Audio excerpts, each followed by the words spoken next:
모든 것을 잊고 그는 읽기 시작했다. 김종삼 좋지? 좋아. 김춘수는? 그도 좋지. 봄이군. 전봉래도 전봉건도 다 좋아. 그는 담배를 물었다. 산등성이의 외가리들이 하나둘 돌아와 앉았다. 산이 드문드문 지워지고 있었다. 죽은 외가리 소리가 들렸다. 미래의 소리 같군. 그러나 새들에게 영혼을 물을 수는 없어. 나도 알아. 한 단어와 다음 단어 사이에서 그는 잠시 숨을 멈춘다. 외가리가 활짝 날개를 폈다 접었다. 그렇지만 새들에게 영혼은 없다고. 비유가 익숙한 세계에 그는 있다. 그는 다시 읽기 시작했다. 죽은 사람들은 어쩐지 아름다워. 그래. 그렇지만 이제부터 물의 비유는 절대 쓰지 말자. 그래. 그래. 아무것도 잊어서는 안 돼. 정말 봄이라며? 응. 우리는 여기에 있지? 그래, 여기에 있지. 산으로부터 어스름이 몰려온다. 봄이군. 그가 울기 시작했다. 안녕하세요. 여기는 새로운 젊음을 표방하는 대학생 문학 팟캐스트 넷플리즈입니다. 반갑습니다. 방금 읽어드린 시는 지난 6월에 나온 김경인의 시집 일부러 틀리게 진심으로에 수록된 시 두 사람입니다. 이 시는 시집의 첫 번째에 수록되어 있는데요. 왜 처음으로 수록됐는지 알 것 같죠? 우선 이 시에 대해서 얘기 나누기 전에 저희가 누군지 약간의 정체 밝히기가 필요할 것 같아요. 한 분씩 인사해 주시죠. 네, 안녕하세요. 제 이름은 박선아고 서울의 모 대학교에 재학 중이며 이제 3학년이 되는 학생입니다. 잘 부탁드립니다.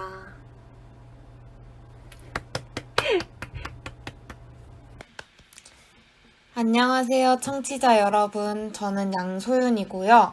저는 대학생이고 이제 막 4학년으로 진급해서 장래 희망에 대해 고민하고 있는 그런 학생입니다. 앞으로 목소리로 이렇게 만나뵐 텐데 잘 부탁드립니다. 안녕하세요. 제 이름은 박지현입니다. 저를 뭐라고 설명을 해야 될지 참 좀 어려운데 일단 취준생 대표라고 해두겠습니다. 앞으로 잘 부탁드립니다.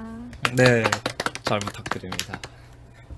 네, 마지막으로 저는 탁원빈이라고 합니다.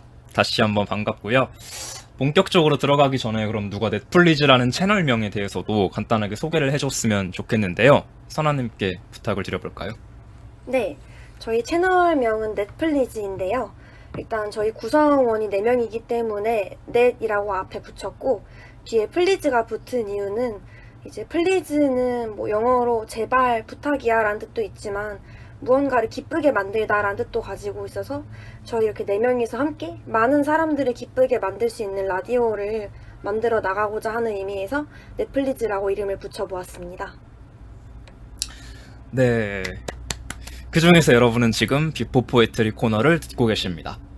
저 같은 경우는 이 시집으로 김경인 시인을 처음 제대로 읽었는데요. 제게 이 시집은 정말 심상하게 펼쳤다가 첫 시집부터 오래 머무르게 된 시집이었고 8년 만에 나왔다는 세 번째 시집이신데 이 첫 시를 읽자마자 눈물이 나와 혼났습니다. 거기서 일단 책을 덮었죠.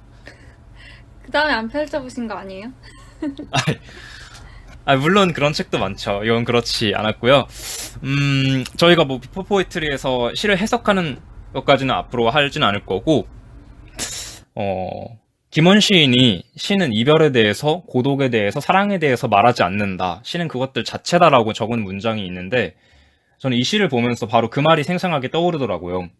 그러니까 말하자면 이 시는 슬픔에 대해 쓴 시가 아니라 슬픔 자체다. 이렇게 말해도 과언이 아닐 것 같고 어떻게 시집의 첫 시가 모든 것을 잊고 읽기 시작했다는 진술로 시작될 수 있는지, 그리고 이제 김종삼부터 전봉건까지 쭉 나오는데 순수하면서 아주 영리한 문장이죠. 왜냐면 저들의 이름을 호명하는 것만으로 이 시에 대한 이상한 믿음 같은 게 생겨버리거든요. 그리고 그렇지만 물의 비유는 절대 쓰지 말잖아? 그래 아무것도 잊어서는 안 돼로 이어지는 문장은 사실 우리를 끔찍한 참사의 날로 위치시키죠. 결정적이라고 생각하는 구절이 있는데요. 우리는 여기에 있지? 그래, 여기에 있지. 과연 우리가 대체 여기에 있다고 할 수 있는가?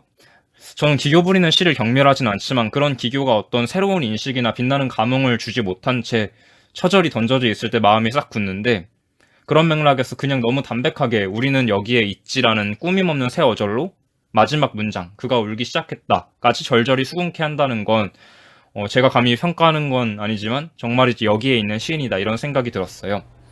혹시 모선아님 어떠셨나요? 간단하게라도. 저는 일단 첫 문장이 모든 것을 잊고 그는 읽기 시작했다였는데, 저도 여기서부터 굉장히 좋았어요. 모든 것을 잊은 사람이 잊고 나서 바로 한 행동이 무언가를 읽는다는 거였는데, 그게 되게 낭만적이어서 좋았고, 그리고 또 마지막에 그가 울기 시작했다라고 끝나는 부분도 가슴이 먹먹해지는 느낌이라서 잘 마무리를 지은 것 같았어요. 그래서 저는 좋았습니다. 맞아요. 이 시가 정말 먹먹함이 있죠. 저 역시 이 시의 슬픔과 그런 먹먹함은 무차별적으로 매혹된 건 사실이지만, 또 사실 김경인의 시가 좋은 시인 까닭을 말할 때 우선되어야 할 것은 특유의 화법과 이미지 축조거든요. 근데 그거는 모든 시인들, 좋은 시인들은 다 자신만의 화법을 가지고 있고 그 목소리로 각자 꿈꾸는 이미지의 논리를 쌓아간다고 생각하거든요. 저희가 앞으로 시 얘기 많이 할 테니 오늘은 여기까지 하고요. 저희 다음 회차에서는 황인찬 시인이 사실은 은근히 이지적인 시인데 되게 감각적으로 잘 굴러가고 약간 지성과 감각이 겸비되었다고 하면 너무 띄워주나? 라고 말한 바 있는 그런 대단한 시인의 시를 준비했습니다. 기대 많이 해주시고요. 여기까지 비포 포에트리였습니다. 와. 발렌타인데이가 얼마 남지 않았다. 누구는 남자친구에게 줄 초콜릿을 직접 만들겠다며 인터넷 창을 뒤지고, 누구는 그걸 보고 그런 거 다 상술이라며 손가락질을 한다. 막상 누가 만들어준 초콜릿 받으면 좋아할 거면서. 왜 우리는 선물 받는 것을 좋아할까? 단순히 바라던 물질이 떡하니 생겨서 그런 것은 아닐 테다. 날 떠올려주고 생각해주고 날 위해 고심해서 골라줬을 그 마음이 고마워서겠지. 그래서 그런가? 나는 선물을 주는 입장일 때가 참 재미있다. 물론 그렇다고 받는 게 싫다는 뜻은 절대 아니다. 상대방이 어떻게 살고 있는지, 어떤 걸 좋아하는지, 평소에 뭘 먹고 다니는지, 잠은 잘 자는지, 그 대상에 대해 알고 있는 모든 것을 꺼내놓고 들여다보고 있으면 우리의 관계에 대해서도 다시 생각하게 된다. 굳이 고민을 함께하거나 위로를 건네지 않아도 그냥 존재만으로도 힘이 되어주는 사람들에게 내 선물들이 그들의 행복지수를 한 칸이라도 올려줄 수 있다면 충분하다는 마음이 선물의 의미를 만들어주는 것 같다. 보통 사랑하는 사람에게 쓰는 시간과 돈은 아깝지 않다고들 말한다. 우리가 살아가는 세상에서 가치 있다고 여겨지는 것이 바로 시간과 돈이고, 내가 가진 가장 좋은 것을 주고 싶은 마음이 바로 사랑이기 때문일 것이다. 아직 사랑이라는 감정에 대해 완벽하게 경험하고 이해하진 못했지만 아마 선물을 주는 마음과 비슷할 것 같다는 짐작을 해본다.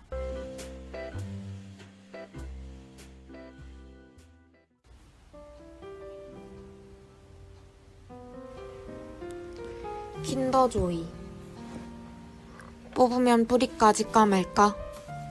썩을 대로 썩어서 역삼각형 모양의 치아를 가진 어린이가 환하게 웃는다. 초콜릿 진열대 앞에서.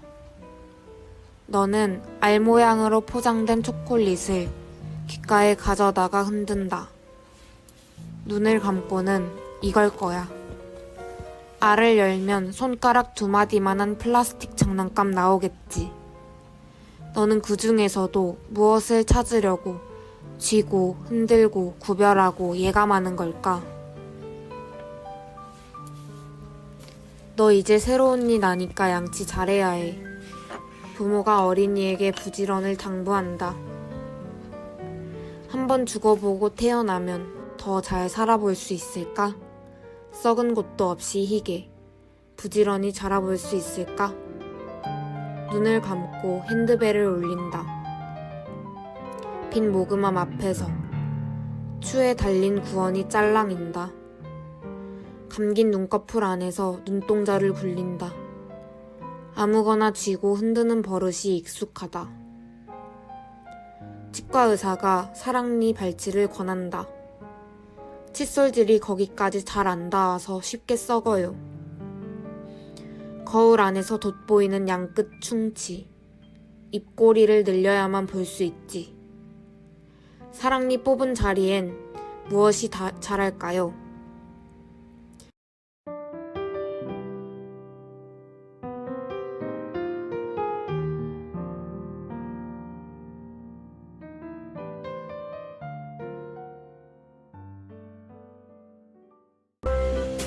나는 초콜릿 중독자였다.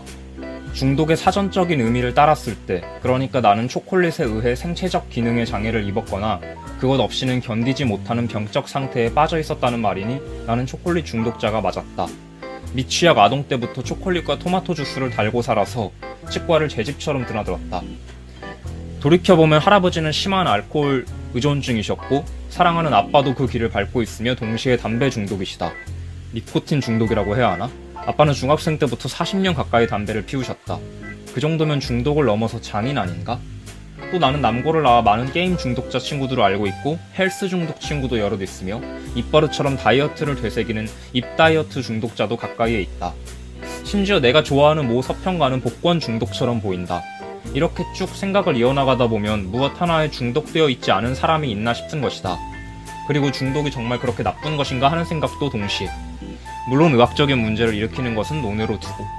사회학자 김홍중은 은둔기계에서 애연가에게 담배에 무엇이 그토록 담배를 중독적인 것으로 만들까라는 질문의 끄트머리에서 결국 가장 마지막까지 남는, 그리고 바로 그 때문에 항상 숨겨지는 담배의 매혹은 바로 담배를 피운다는 사실 그 자체라고 말한다. 담배를 피우는 감각이 아니라 담배를 피운다는 사실에 중독의 방점이 찍히는 것이다. 그렇다. 때로 사람들은 자신이 무언가에 중독되었다는 사실에 중독된다. 그리고 그 중독에 은밀한 중독을 즐긴다. 게다가 그것에 중독된 사람이 나만은 아니리라는 믿음은 일종의 소속감? 눈에 보이지 않는 기묘한 유대감마저 안긴다. 그런데 나는 요즘 정말 아무 것에도 중독되어 있지 않다. 고백하건대 아주 안락하고 시시하게 망해가는 기분이랄까? 고요하고 평탄하게. 고요와 평탄은 소중하고 고마운 것이지만 지금은 정말 그뿐이다.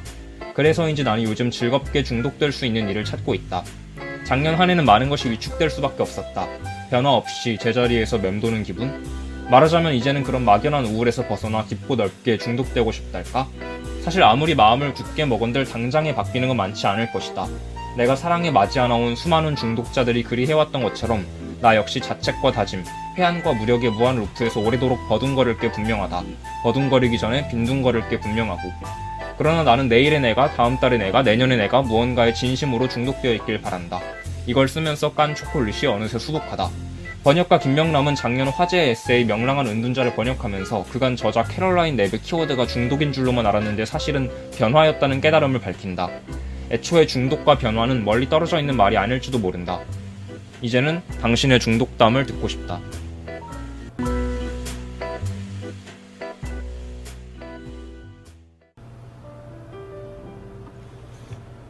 초콜릿 미. 지난 새벽에는 검은 개가 나오는 꿈을 꿨다. 소리 없이 사라지는 것들을 잊지 않으려 기록하는 습관이 있다. 눈을 감아도 멈추지 않는 풍경. 우리는 모자를 쓰고도 고개를 숙이는 사람들. 오랫동안 바닥을 응시하면서 거기 누구 없어요? 그러나 아무도 없고 다만 날조된 우리가 있다. 그리고 오늘은 너에게 줄 것이 있어. 씹지 말고 녹여서 먹으면 특별한 기분이 들 거야. 내가 너를 향해 빨리 죽었으면 좋겠다고 말했던 때처럼. 수면에 떠있는 금붕어, 창문새로 깨지는 빛, 산불에 타는 나무들, 굴러다니는 유리병, 흔들리는 양팔, 부서지는 포말, 헐떡이는 숨, 부스러기, 붉은, 붉은, 붉은, 거꾸로 도는 초침. 오늘도 내 앞에 나타난 검은 개는 정지해 있는데 모든 인간의 머리에는 나비 한 마리가 살고 있어. 그래서 그 나비가 바깥 세상으로 나오게 되면 그 인간은 죽는데. 그런데 궁금하지 않니? 너의 나비는 어떤 모습인지. 혹시 꺼내주고 싶지는 않니? 얼마 전에는 계절보다 더 추워질 거라는 예지몽을 꿨다. 모든 바다가 얼음으로 뒤덮일 거라고. 나는 자꾸 손을 모았다. 시려워서 너의 물기 어린 손을 잡아주지 못할까봐. 이 슬픔을 얼마나 더 삼킬 수 있을까? 나비는 언제까지 동그랗고 좁은 하늘을 날아다녀야 할까? 있잖아. 나는 몸이라는 장르에서 벗어나고 싶다. 밟히고 씹히고 녹길 기다리는 일련의 포즈를 저항하지 않는다면 쓰레기를 던지듯 녹아내리는 뼈, 초콜릿 한 움큼, 한낱 같은 너의 비명. 그러나 나는 그게 좋았고 또 씁쓸했다.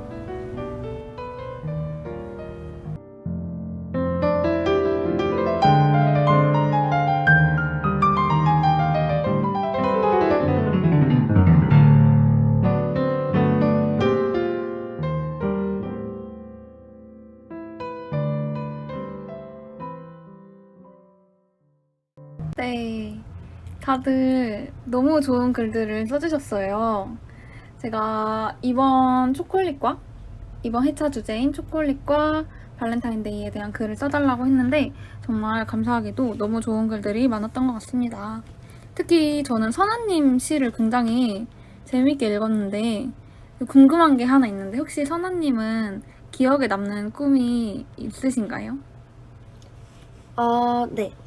저는 평소에 꿈을 굉장히 많이 꿔서 사실 그거를 다 일일이 기억하기가 쉽지 않아서 네.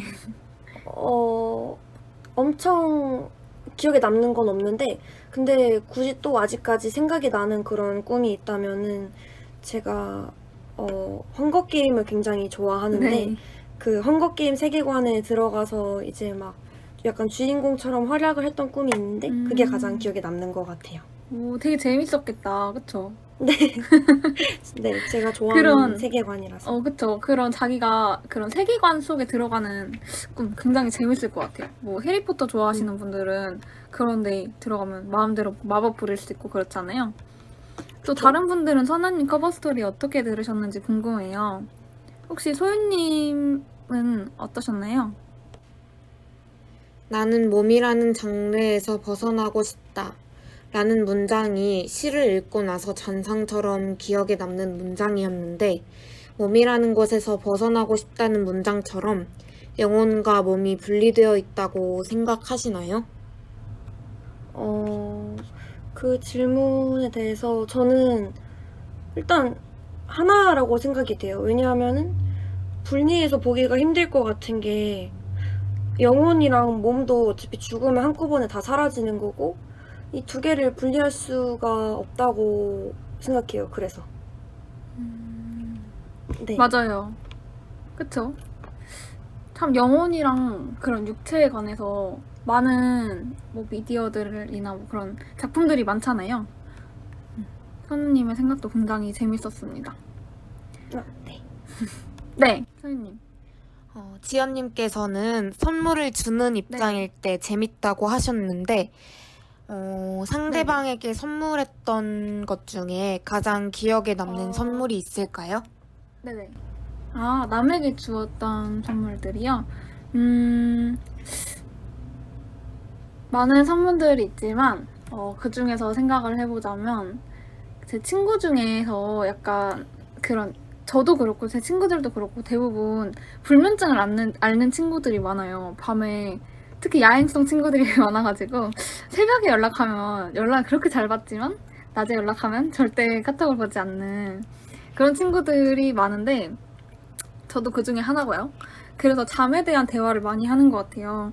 뭐 잠을 잘 못 자는 친구들도 있고, 뭐 악몽을 많이 꾸는 친구들도 있고, 그런 친구들 중에 한 명한테 줬던 선물이었는데, 그 필로우 미스트라고 베개에 뿌리고 자는 미스트래요. 그게 라벤더 향이 나는 거라서, 라벤더가 또 이제 심신을 안정시켜준다고 하잖아요. 그래서 그거를 이제 베개에 뿌리고 잠에 들면은 굉장히 꿀잠을 잘 수 있다는 아이템이라고 해서 그 친구에게 한번 선물을 해드린 적이 있습니다.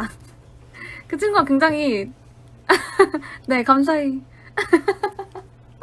맞아요. 회원님에게 줬던 선물인데 잘 쓴다고 항상 말씀해주셔서 감사하네요. 네.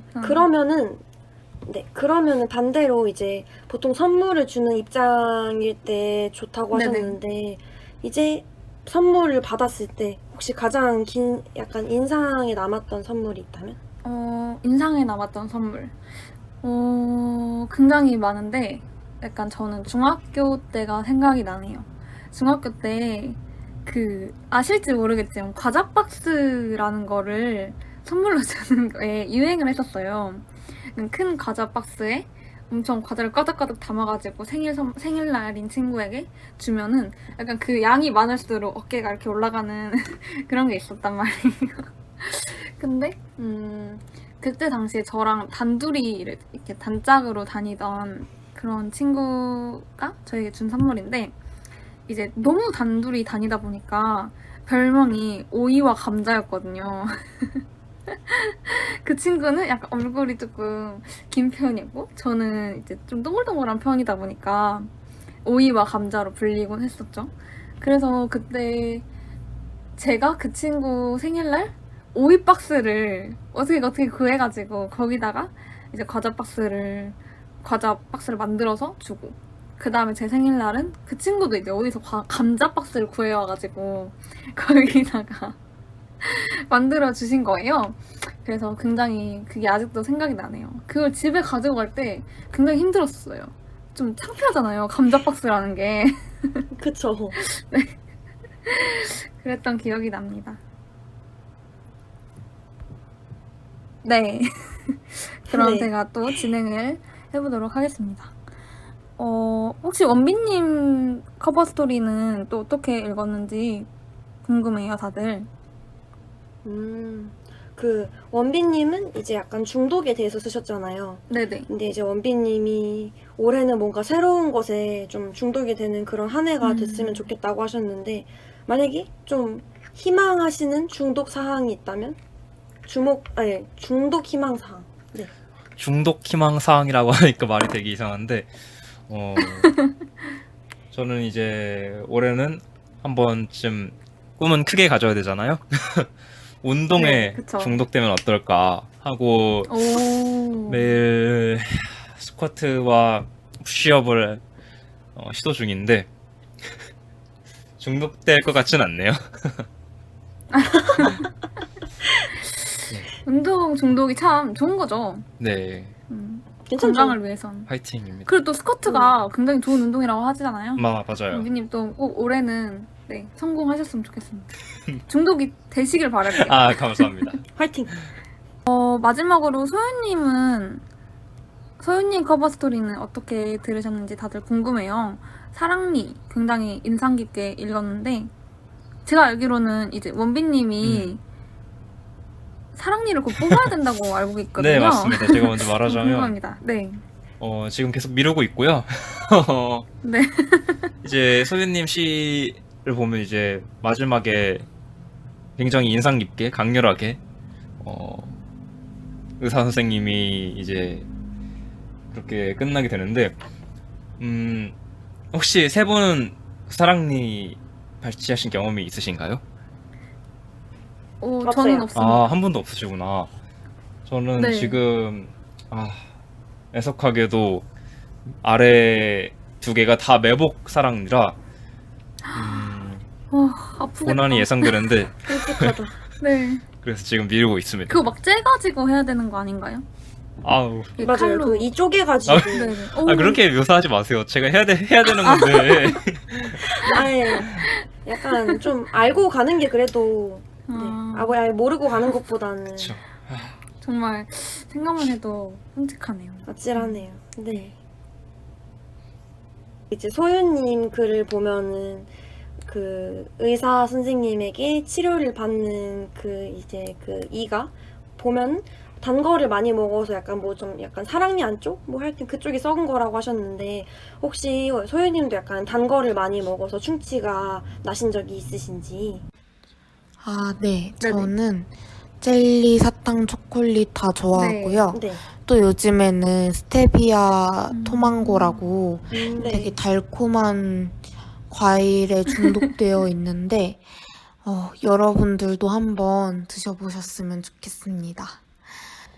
네, 아무튼 제 치아 건강은 그리 좋지가 않다. 네. 저 맞아요. 젤리 사탕 초콜릿 안 좋아하는 사람들 정말 신기하지 않나요? 저도 굉장히 많이 먹는 편이거든요. 그 원빈님도 뭐 저번에 계속 음, 그 초콜릿 글 쓰면서 엄청 많이 맞아요. 까드신다고. 근데 하셔가지고. 여기 그래도 초콜릿 안 좋아하시는 분이 한 분 계시네요. 선아님은 또 안 드신다고. 네, 아, 네, 맞아요. 아. 접니다. 좋은 습관입니다. 아, 네. 당고가 진짜 네. 몸에 안 좋대요. 그쵸. 네. 좋을 게 없는 친구. 맛은 있으니까. 그쵸, 맛은 있으니까. 뭐. 네, 저희 아직 젊으니까 조금 조절을 하도록 합시다. 네네. 네. 네. 그러면 여기까지 커버 스토리 코너였고요. 마무리 이렇게 하도록 하겠습니다. 안녕.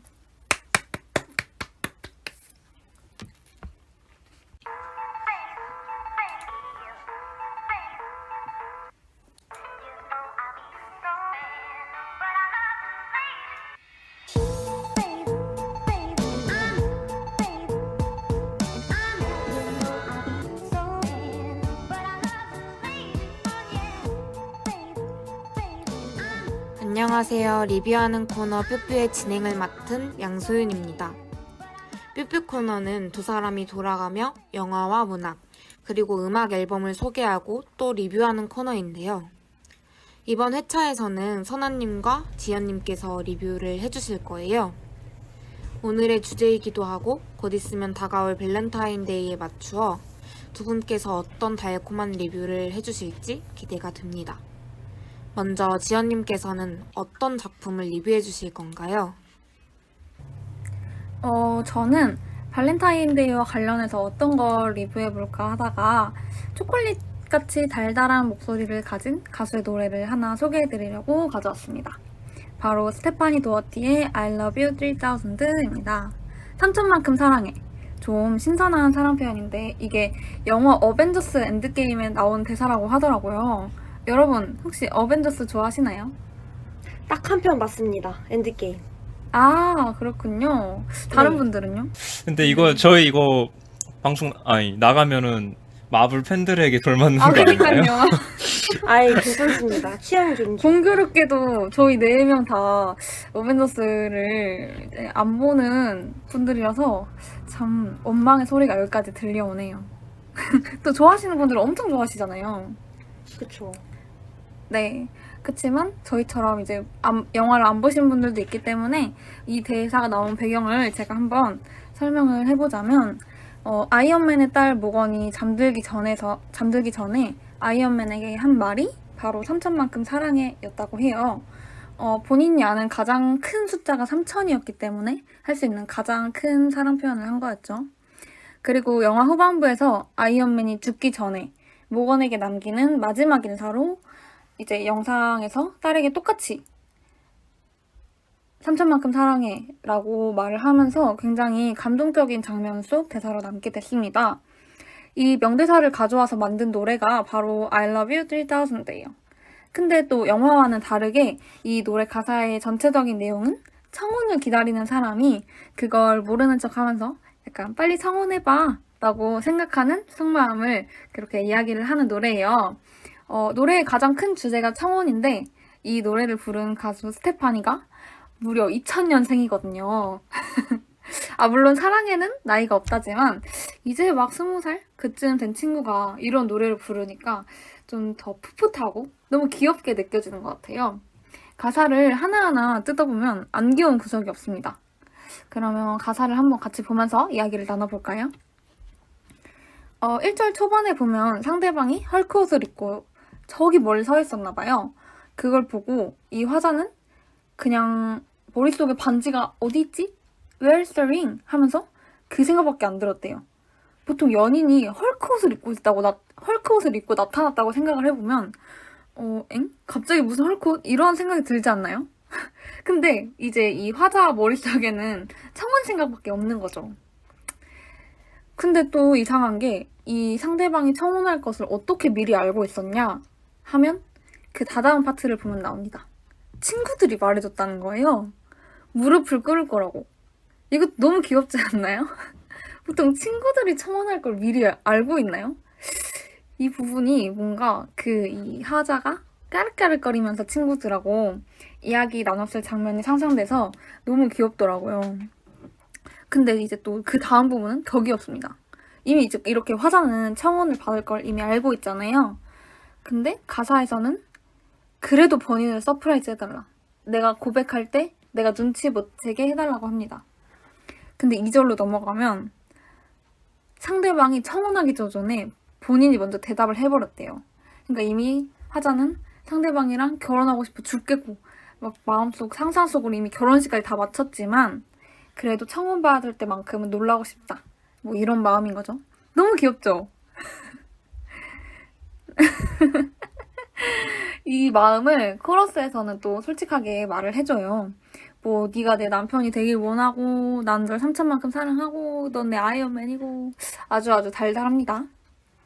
이 노래를 부르는 스테파니 목소리도 뭔가 그냥 초콜릿 아니고 그런 되게 끈적거리고 막 흘러내리는 퐁듀 해먹는 초콜릿 있잖아요. 그런 초콜릿처럼 끈적끈적 달달한 목소리로 3천만큼 사랑한다면서 이렇게 솔직하게 노래하는 모습을 보니 노래가 당연히 좋을 수밖에 없는 것 같습니다. 이런 노래 어떨 때 들으면 좋을 것 같으세요, 다들? 네, 선아님.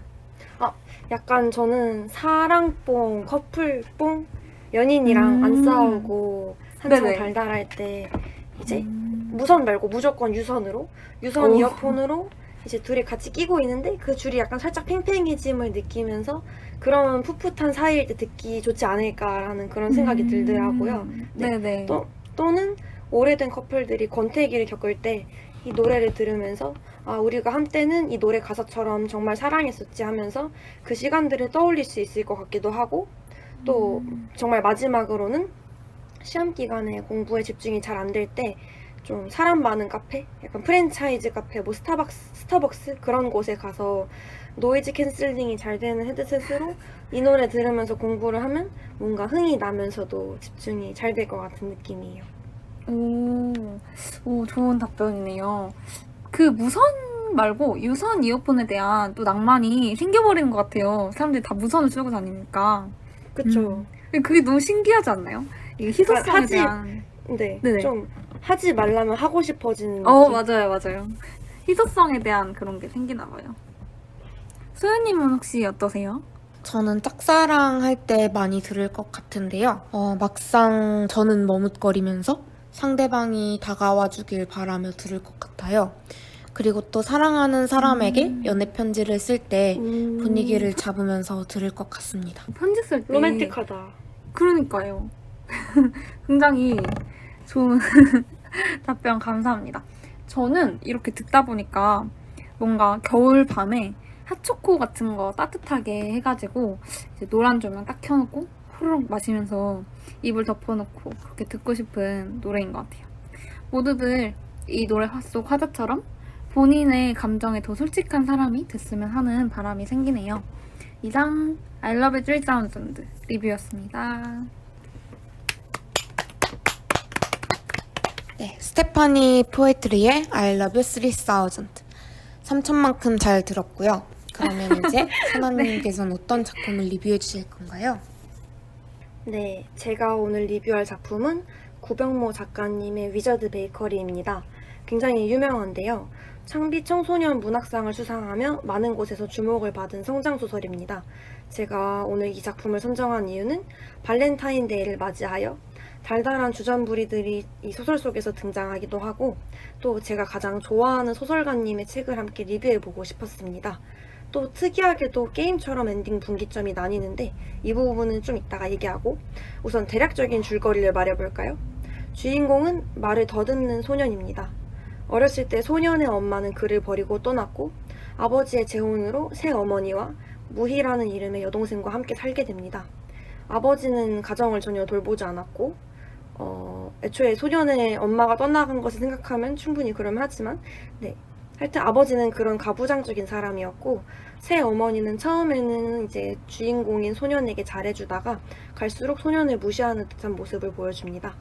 그러던 어느 날 여동생 무희를 강간했다는 누명을 뒤집어쓰고 가출한 다음 평소 자주 가던 빵집에서 살게 되면서 여러 사건을 겪게 되는 그런 내용입니다. 포인트는 이 빵집에 판타지적인 요소가 가미되었다는 것인데요.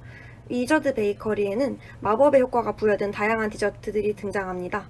예를 들어 이러한 디저트들이 있는데, 첫 번째, 마인드 커스터드 푸딩. 중요한 일이 있는 날에 먹으면 마인드 컨트롤을 도와줍니다. 두 번째, 메모리얼 아몬드 스틱. 잊었던 기억을 다시금 생각나게 해줍니다. 세 번째, 도플갱어 피낭시에. 먹으면 도플갱어가 나 대신에 일을 해줍니다. 그러나 자신의 도플갱어를 확인하려고 하면 안 된대요. 왜냐하면 도플갱어랑 만났을 때 사라지는 건 도플갱어가 아니라 나이기 때문에. 네 번째, 체인 월넛 프레첼. 사랑하는 사람과 무조건 사귈 수 있게 해줍니다. 다섯 번째, 화이트 코코아 파우더. 죽은 생물을 살려냅니다. 여섯 번째, 타임 리와인더. 시간을 돌리는 머랭 쿠키입니다. 그러나 과거로 돌아가면 자신이 시간을 돌렸다는 그 사실을 인지하지 못합니다. 이 외에도 많은 디저트들이 등장하지만 끌리는 것들을 위주로 제가 한번 가져와 봤는데요. 혹시 여러분들은 어떤 디저트를 먹고 싶으신지, 그리고 그 이유가 무엇인지 한번 듣고 싶네요. 네, 저부터 말하자면, 1번 저는 마인드 컨트롤은 잘하는 편인 것 같고요. 아닌가? 2번을 일단 잠시 건너뛰고, 네. 3번 도플갱어는 무서울 것 같아요. 좀 무조건 확인하고 싶을 것 같은데, 맞아요. 제가 사라져버릴 것 같아서 안 되겠네요. 네. 그리고 4번, 사랑하는 사람과 무조건 사귈 수 있게 해준다. 이거는 왜 그래야죠? 무조건 사귈 수 있으면 무조건 좋지 않겠죠? 꼭 사귀어야 좋은 건 아니라는 거. 그래서 5번, 죽은 생물을 살려낸다.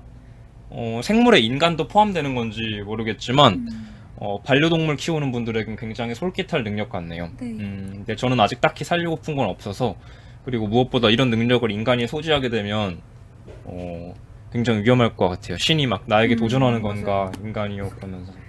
6번, 사실 시간을 돌리는 것도 너무 좋은 능력이죠. 최고죠. 근데 문제는 여기서 시간을 돌렸다는 걸 모른다면은 같은 실수를 똑같이 반복할 것 같다. 그래서 의미가 없을 것 같다. 라는 생각이 들고.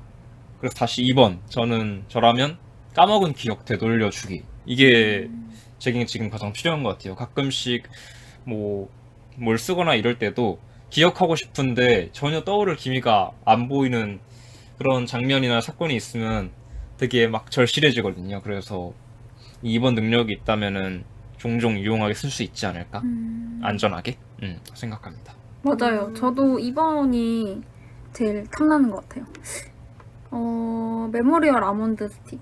잊었던 기억이라기보다는 저는 이거 보면서 저희 어렸을 때 보던 도라에몽이라는 만화의 암기빵이 생각이 나는데, 여러분들 기억나시나요? 네, 뭔지 알아요. 네네. 시험 볼 때 이제 시험 내용 적어가지고 먹으면은 시험 볼 때 내용이 생각이 난다는 거.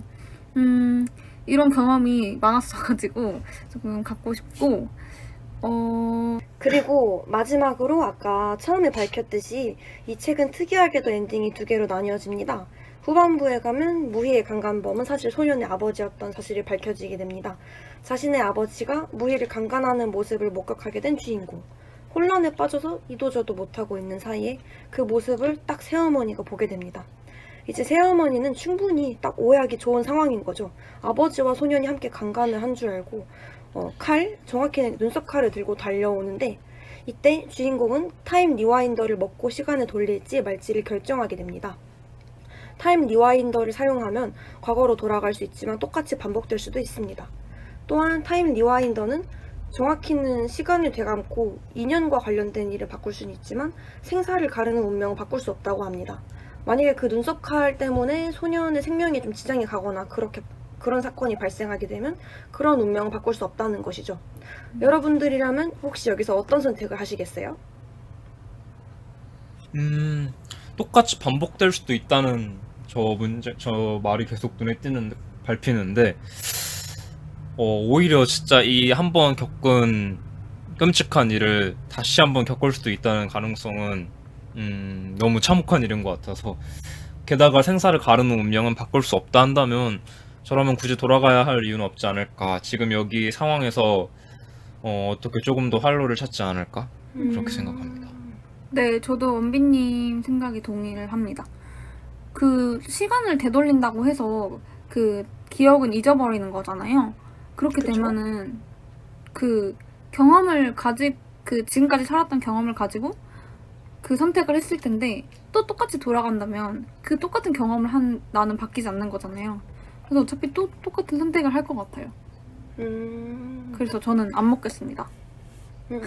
저라면은 저도 근데 만약에 그 새어머니와 그 나의 사이가 정말 나빠서 그 이 오해한 상황 때문에 다시는 전처럼 돌아갈 수 없다면은 그냥 차라리 타임 리와인더를 먹고 뭔가 그때 나로 돌아가서 감에 한번 맡기지 않을까. 그러니까 한번 이런 끔찍한 일을 겪었으니까 뭔가 좀 인간의 촉이라는 게 좀 발동해서 아 이건 아닌 것 같다라고 다른 선택지를 고를 수도 있지 않을까라는 맞아요. 약간 네 아주 작은 기대를 가지면서 저는 돌릴 것 같아요. 네, 그래서 여기까지 우리 넷플리즈 여러분들과 함께 따뜻한 빵 냄새를 풍기는 듯한 제목과는 다르게 절망적인 현실을 비추고 있는 위저드 베이커리 리뷰를 한번 해보았습니다. 스테파니 도어티의 I Love You 3000 그리고 구병모 작가님의 위저드 베이커리 모두 이름만 들어도 달콤하고 포근한 향이 느껴지는데요. 청취자 여러분들도 시간이 나신다면 두 작품을 듣고 읽어보는 건 어떨까요? 여기까지 삐삐였습니다.